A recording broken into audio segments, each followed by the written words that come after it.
بسم اللہ الرحمن الرحیم۔ شروع اللہ کا نام لے کر جو بڑا مہربان نہایت رحم والا ہے۔ الف لام میم۔ اس میں کچھ شک نہیں کہ اس کتاب کا نازل کیا جانا تمام جہانوں کے پروردگار کی طرف سے ہے۔ کیا یہ لوگ یہ کہتے ہیں کہ پیغمبر نے اس کو از خود بنا لیا ہے؟ نہیں، بلکہ وہ تمہارے پروردگار کی طرف سے برحق ہے، تاکہ تم ان لوگوں کو ہدایت کرو جن کے پاس تم سے پہلے کوئی ہدایت کرنے والا نہیں آیا، تاکہ یہ رستے پر چلے۔ اللہ ہی تو ہے جس نے آسمانوں اور زمین کو اور جو چیزیں ان دونوں میں ہیں سب کو 6 دن میں پیدا کیا، پھر عرش پر جلوہ افروز ہوا۔ اس کے سوا تمہارا نہ کوئی دوست ہے اور نہ سفارش کرنے والا۔ کیا تم نصیحت حاصل نہیں کرتے؟ وہی آسمان سے زمین تک کے ہر کام کا انتظام کرتا ہے، پھر ہر کام ایک روز جس کی مقدار تمہارے شمار کے مطابق 1000 برس ہوگی اس کی طرف رجوع کرے گا۔ اسی شان کا ہے وہ خالق جو پوشیدہ اور ظاہر کا جاننے والا ہے، غالب ہے، بڑا مہربان ہے۔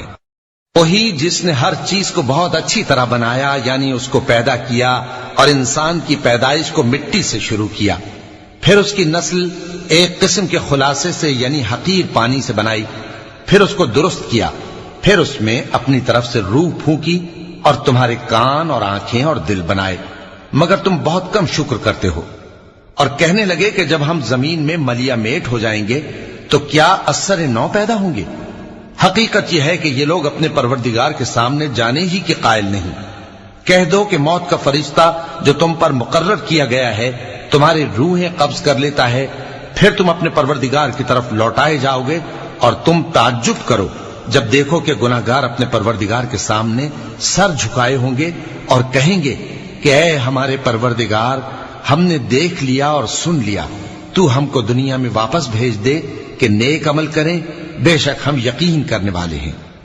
اور اگر ہم چاہتے تو ہر شخص کو ہدایت دے دیتے، لیکن میری طرف سے یہ بات قرار پا چکی ہے کہ میں دوزخ کو جنوں اور انسانوں سب سے بھر دوں گا، سو اب آگ کے مزے چکھو، اس لیے کہ تم نے اس دن کے آنے کو بھلا رکھا تھا۔ آج ہم نے بھی تمہیں بھلا دیا ہے، اور جو کام تم کرتے تھے ان کی سزا میں ہمیشہ کے عذاب کے مزے چکتے رہو۔ ہماری آیتوں پر تو وہی لوگ ایمان لاتے ہیں کہ جب ان کو ان کے ذریعے نصیحت کی جاتی ہے تو سجدے میں گر پڑتے اور اپنے پروردگار کی تعریف کے ساتھ تسبیح کرتے ہیں اور غرور نہیں کرتے۔ چونکہ آیت سجدہ تلاوت کی گئی ہے لہذا سامعین پر سجدہ واجب ہے۔ ان کے پہلو بچھونوں سے الگ رہتے ہیں، اس حال میں کہ وہ اپنے پروردگار کو خوف اور امید سے پکارتے اور جو کچھ ہم نے ان کو دیا ہے اس میں سے خرچ کرتے ہیں۔ سو کوئی شخص نہیں جانتا کہ ان کے لیے کیسی آنکھوں کی ٹھنڈک چھپا کر رکھی گئی ہے، یہ ان اعمال کا صلہ ہے جو وہ کرتے تھے۔ بھلا جو مومن ہو وہ اس شخص کی طرح ہو سکتا ہے جو نافرمان ہو؟ دونوں برابر نہیں ہو سکتے۔ جو لوگ ایمان لائے اور نیک عمل کرتے رہے ان کے رہنے کے لیے باغ ہے، یہ مہمانی ان کاموں کی جزا ہے جو وہ کرتے تھے، اور جنہوں نے نافرمانی کی ان کے رہنے کے لیے دوزخ ہے، جب چاہیں گے کہ اس میں سے نکل جائیں تو اس میں لوٹا دیے جائیں گے، اور ان سے کہا جائے گا کہ جس دوزخ کے عذاب کو تم جھوٹ سمجھتے تھے اس کے مزے چکھو، اور ہم ان کو قیامت کے بڑے عذاب سے پہلے دنیا کے عذاب کا بھی مزہ چکھائیں گے، شاید وہ ہماری طرف لوٹ آئیں۔ اور اس شخص سے بڑھ کر ظالم کون جس کو اس کے پروردگار کی آیتوں سے نصیحت کی جائے تو وہ ان سے منہ پھیر لے۔ ہم گناہگاروں سے ضرور بدلہ لینے والے ہیں، اور ہم نے موسیٰ کو کتاب دی تو تم ان سے ملاقات ہونے سے متعلق شک میں نہ ہونا، اور ہم نے اس کتاب کو بنی اسرائیل کے لیے ذریعہ ہدایت بنایا تھا، اور ان میں سے ہم نے پیشوا بنائے تھے جو ہمارے حکم سے ہدایت کیا کرتے تھے، جبکہ وہ صبر بھی کرتے تھے اور وہ ہماری آیتوں پر یقین رکھتے تھے۔